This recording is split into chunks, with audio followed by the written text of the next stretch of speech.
nyun sewu ya, kita memang harus kembali ke UUD dasar, Undang-Undang Dasar 45 kembali. Tidak tahu siapa yang harus memperjuangkannya. Saya kira TNI punya kepentingan untuk itu karena nyun sewu ya. Ini kenyataan kita sekarang kalau kita mau berpikir rasional mengenai negara, rakyat, pemerintah.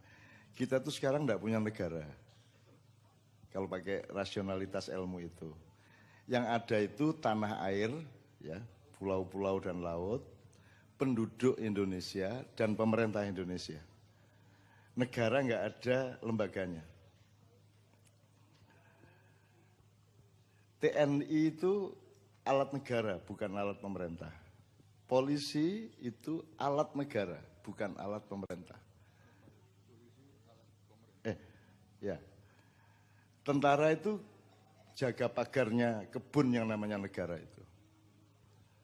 Terus kalau di bidang otoritas politik ya, rakyat itu diwakili oleh MPR yang merupakan lembaga tertinggi yang sekarang udah nggak ada. Sekarang ada tapi dia bukan lembaga tertinggi.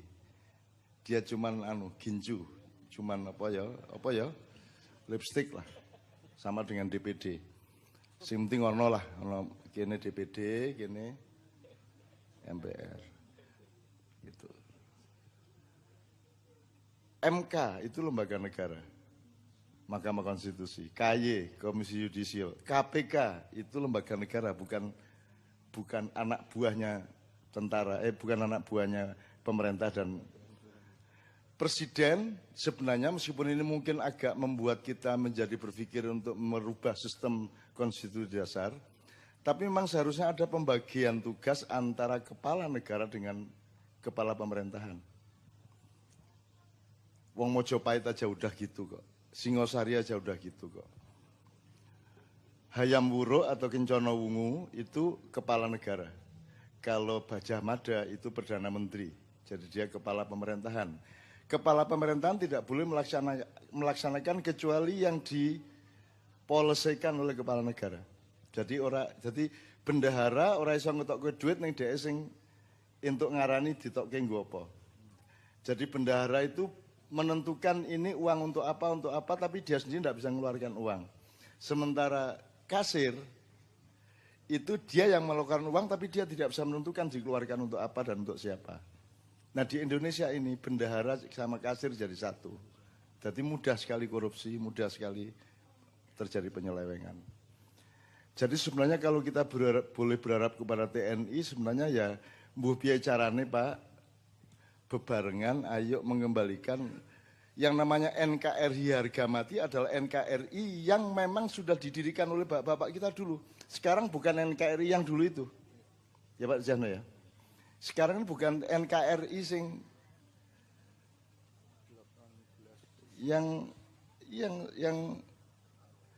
yang didirikan oleh bapak pendiri negara ini dengan undang-undang dasarnya, dengan Pancasilanya dan seterusnya.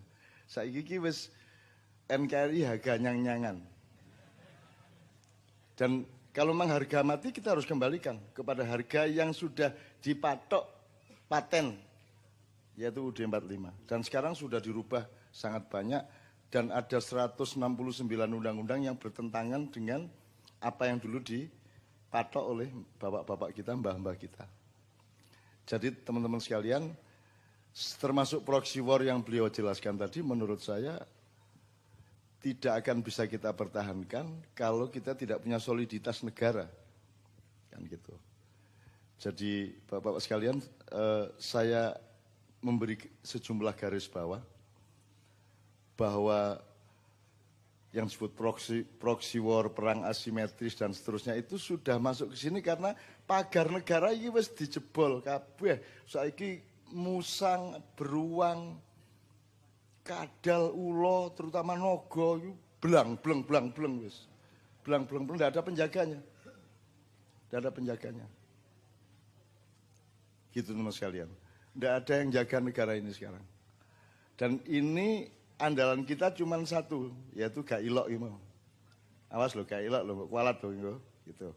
Tinggal satu itu andalan kita. Kalau kita tidak nyicil kesadaran seperti ini, teman-teman sekalian, kita betul-betul agak mengkhawatirkan. menurut Pak Tiasno, saya mohon ditambah dikit ya, menurut Pak Tiasno ini betul-betul mengkhawatirkan negara kita ini. Nyun sewu, Anda ini menanggung 3 tantangan zaman atau 3 beban Anda di depan saya ini. Tadi Pak Dandre mengatakan ada maksudnya itu narkoba itu, ada maksudnya itu pornografi, porno aksi. Itu bukan hanya mau soal pornonya, tapi itu untuk melemahkan bangsa kita, untuk memotong generasi kita, supaya ada lost generation, ada kaum muda satu generasi yang akan hancur sehingga tidak ada akselerasi sejarah ke depan. Nah, Anda menanggung 3 sekaligus. Sebenarnya mereka bukan akan menghancurkan generasi itu kan cara saja untuk merampok kita. Kalau generasi yang dipotong ini sudah tidak berdaya, maka mereka dengan mudah merampok kita. Sekarang pun mereka sudah mulai merampok kita karena kita bingung dengan pertengkaran di antara kita sendiri. Nah, yang saya maksud 3 beban gini. Pertama Anda jadi orang Indonesia. Indonesia adalah negara yang paling kaya di dunia, sehingga Anda adalah perawan atau janda bahenol yang sangat seksi, sehingga semua laki-laki dari seluruh dunia ingin memperebutkan Anda dan ingin merampok Anda. Caranya adalah dengan melemahkan generasi mudanya dan membingungkan pemerintahnya dan seterusnya.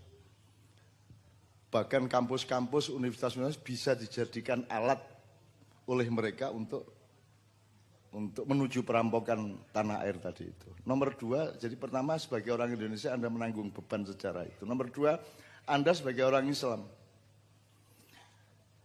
Kalau Indonesia itu kaya, Islam itu benar. Seluruh dunia tahu Islam itu benar. Maka mereka tidak mau Islam berdiri dengan benar. Sebenarnya Islam tenan, waduh raiso nyolong ini, waduh raiso ngene, raiso ngono gitu. Makanya dunia tidak mau sama Islam, kecuali sudah mendapat hidayah utawa kepeksa. Dan mereka tidak bisa menghalangi Islam sebenarnya. Jadi nek kowe maca meme-meme yang menghina Islam, ya tenang-tenang wae. Kuwi lak bab ora elok, kuwi lak kualat-kualat dhewe ora masalah. Kalau yang dihina kita baru kita khawatir karena kita bukan Islam. Kalau yang dihina itu Islam, Islam itu bukan milik Anda, bukan milik saya, tapi milik Allah. Jadi urusannya wong sing menghina Islam adalah dengan Allah Subhanahu wa taala. Jadi Anda sebagai orang Islam, Anda menanggung penderitaan yang kedua. Nomor 3, nyun sewu, Anda sebagai orang Jawa. Sebagai orang Jawa, Anda juga tidak diperkenankan untuk membangun peradaban sesuai dengan warisan mbah-mbah kita. Sebenarnya sudah sejak abad 14, abad 16, abad 18, Jawa itu sudah dihancurkan. Anak-anak Jawa dibikin tidak senang kepada Jawa. Dibikin tidak percaya diri sebagai orang Jawa. Gitu ya. Karena kalau Jawa ini mendapatkan supremasi di dunia, Yunani kuno kalah, Cina kuno kalah, Mesir kuno kalah. Karena Jawa ini sudah jangkep, ibarat panganan kiwis prasmanan. Sementara Yunani kuno hanya semangkuk soto, ya lah. Kalau kalau Mesir kuno hanya sepotong roti, dan kalau Cina kuno hanya semangkuk bakso. Nek Jawa kuwi prasmanan, segala macamnya jangkep. Dan Jawa tidak pernah ditulis sebagai sesuatu yang seharusnya dalam sejarah dunia. Jawa itu maksudnya Jawa termasuk Madura ya supaya dia tidak gelisah ya.